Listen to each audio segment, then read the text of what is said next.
We need to guard against the cynicism of thinking of these attacks on order and our peace as regular, unavoidable things. I won't accept that. I know the community of Bend won't accept that. Mayor Pro Tem Anthony Broadman had that to say about last night's shooting in Bend. We have the latest on the investigation coming up. News Channel 21 at 7 starts now. Now, from Central Oregon's news leader, this is News Channel 21 at 7.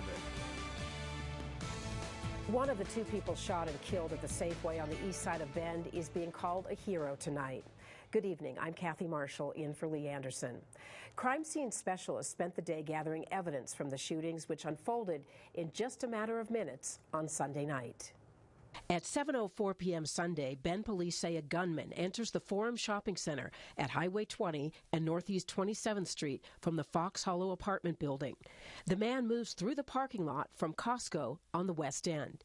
He enters the west entrance of Safeway, past the baggage area, and shoots and kills an 84-year-old customer. The gunman continues through Safeway, firing rounds, killing a 66-year-old employee in the produce section.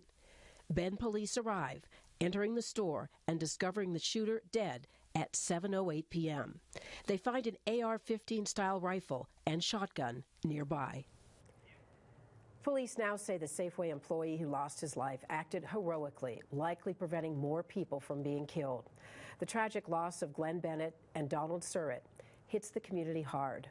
Bola Badabo has more on the victims. The shooting resulted in the tragic death of 84-year-old Bend resident Glenn Bennett, who was shopping at the store. Glenn was near the front entrance, and a GoFundMe page says Glenn lived with his sister and helped pay for their home. A Safeway employee, 66-year-old Donald Surratt Jr., was also shot and killed in the rear of the store in the produce section. Police say Surratt engaged with the shooter as he tried to disarm him. His efforts may have helped prevent further deaths. Mr. Surratt acted heroically during this terrible incident. People that were in the area last night came to retrieve whatever property was left there, including cars and bikes. One woman, who said she was hiding in a Safeway office at the time of the shooting, came back to retrieve her wallet, which she dropped while she was running for safety. Here is her account of what happened. I was in cashing a scratch it because I won $30 in Safeway, and I cashed it, and there wasn't scratch-its available at the counter, so I moved over to where the machine is, to the left, and which is toward 27th, and I put $20 in the machine. One of the employees, a young gentleman with blonde hair, came running in from the exit near 27th and told Sophia, the manager, "Sophia, someone's shooting in the parking lot." I saw her go out. Of course, I stopped, saw her go out. She turned around and ran back in. Did you hear any gunshots? Right then, as she was running back in, yes, I did. Oh, sorry. And I heard a couple out there. I could hear him, and then it was coming in. So I ran into an office right there. Somebody was shutting the door, and I ran in there and got under a desk and sat there and sobbed, and it was so loud. I heard 25 or more shots, and I thought they were at the door to the office because I've not been around gunshots before. When it got quiet, the gentleman with me went and knocked on the door a couple of times, and we waited. I did hear somebody yell, "Get down on the ground," earlier, and I assumed it was the police because I heard sirens. What was running through your mind as this was going on? I was going to die. Patterson said her brother-in-law and sister were also at the scene and were not injured. A vigil is being held for the victims right now at Drake Park. It's been organized by Central Oregon Moms Demand Action. They say no candles or flames are allowed there, but you can use the light on your phone. Bend police have now identified the gunman in Sunday night's shooting as 20-year-old Ethan Miller, who's believed to have killed himself. Noah Chast continues our team coverage. Nobody saw this coming. It wasn't him. A familiar notion, this time from a seemingly random shooting in Bend. Bend police identified Ethan Miller as the shooter who shot and killed two people in Safeway Sunday night and eventually took his own life. It just doesn't add up, and that's I think what leaves us all hurting from this kind of thing is we can't find a rhyme or a reason why. We keep trying to find answers and we put off blame. Justin True is a former MMA coach and friend of Miller. He says Miller, a 2020 graduate of Mountain View High School, first came into Left Coast MMA in Bend in early high school. You could tell maybe he was bullied or picked on, wasn't the popular kid in the crowd. And he says they bond over issues of mental health and thought he was just struggling, as many people do. It was never a hint of wanting to hurt other people, ever. What do you think changed? I think just hurting. You reading it, you just see it go from someone who's angry and is angry at the world and wants to hurt people, but it's just a cry for help. On his Instagram Sunday, Miller posted a link to a now deleted blog of sorts, which detailed his plan to take his own life and perform some type of mass shooting. The post started on June 29th with a plan to shoot up Mountain View on the first day back to school, September 8th.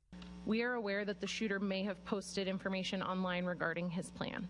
We're investigating this. We have no evidence of previous threats or prior knowledge of the shooter. We received information about the shooter's writings after the incident had taken place. He detailed his purchase of the AR-15 type rifle, a sawed-off shotgun, and preparation of Molotov cocktails, all of which were found at the scene or in Miller's car. He also expressed his issues with work, society, rage, and love. On August 27th, a post states, "I'm done waiting. I can't wait any longer." The next day, police say he shot 2 people in the Northeast Bend Safeway, a store both he and his mother used to work at, according to True. Had somebody just been there as he walked out that door to just give him a hug and just be like, "Hey man, I love you," it would have been over. He wouldn't have done it. True is still trying to process the actions of his friend and the loss of life he caused, while also asking what he and everyone could have done to prevent it. All right, then what is it? And how can we go about fixing this so it stops happening? In Bend, Noah Chast, News Channel 21. As a result of the shootings, the entire parking lot at the Forum Shopping Mall remains closed from the east side of Costco to the east side of Safeway. People who do need to retrieve a vehicle can go to Mix Drive, which is the main thoroughfare through the mall, and contact an officer there on site. Mental health counselors were available at Pilot Butte Middle School until 7 this evening, and they'll be back tomorrow from 3 in the afternoon until 7 in the evening. And a reminder, you can find updates on the shooting investigation on our website, ktvz.com, and on the News Channel 21 app. This is a News Channel 21 fire alert.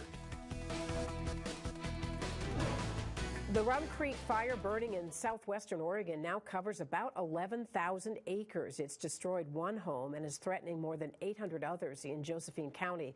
Lightning started that fire back on August 17th, and a 25-year-old firefighter was killed the next day when he was hit by a falling tree. The fire is burning about 14 miles northwest of Grants Pass and is just, at this point, 1% contained. The governor has declared a state of emergency, which allows National Guard troops to respond. Partly cloudy skies off the Aspen Lakes golf course camera today. Katie Sunica says we're heading for clearer skies and some much warmer temperatures, Katie. Kathy, I am seeing some blue skies finally on this Aspen Lakes golf course camera. Most of the day, we've had clouds anytime we've looked at the Cascades. And if you see right here, there's some blue, and that is the direction we are heading. Now, I'm hoping that we get to keep these clouds for just a bit longer because I want some beautiful sunset pictures from you. But we are seeing things clear, and you can tell here on the satellite and radar image the last bit of clouds are just starting to move there across the Cascades. So we'll be changing from those partly cloudy skies to mostly clear skies for the evening tonight. By tomorrow morning, we may have a few clouds come back in for our sunrise. Then after that, we're anticipating that these clouds are going to clear up and stay mostly clear all the way through the rest of this week and even into the weekend, maybe even again into the start of next week. Along with those clear skies, we are warming up. Your regional temperatures right now range from those low 80s in Sun River to the low 90s in the Warm Springs area. With our temperatures today, it was just the start of a warm up that could take us to triple-digit temperatures for parts of the region, not all of us. We'll look at that together in detail later this half hour in your full forecast. Kathy, back to you. A gas leak shut down part of 3rd Street in Bend today. ODOT says crews working on an improvement project between Empire Avenue and O.B. Riley Road hit a 6-inch gas line. The road had to be closed for about 4 hours. Coming up here, we'll have an update on the safe parking expansion program in Redmond. And still to come, several communities across the U.S. were impacted by tragic shootings. More on that later in the half hour.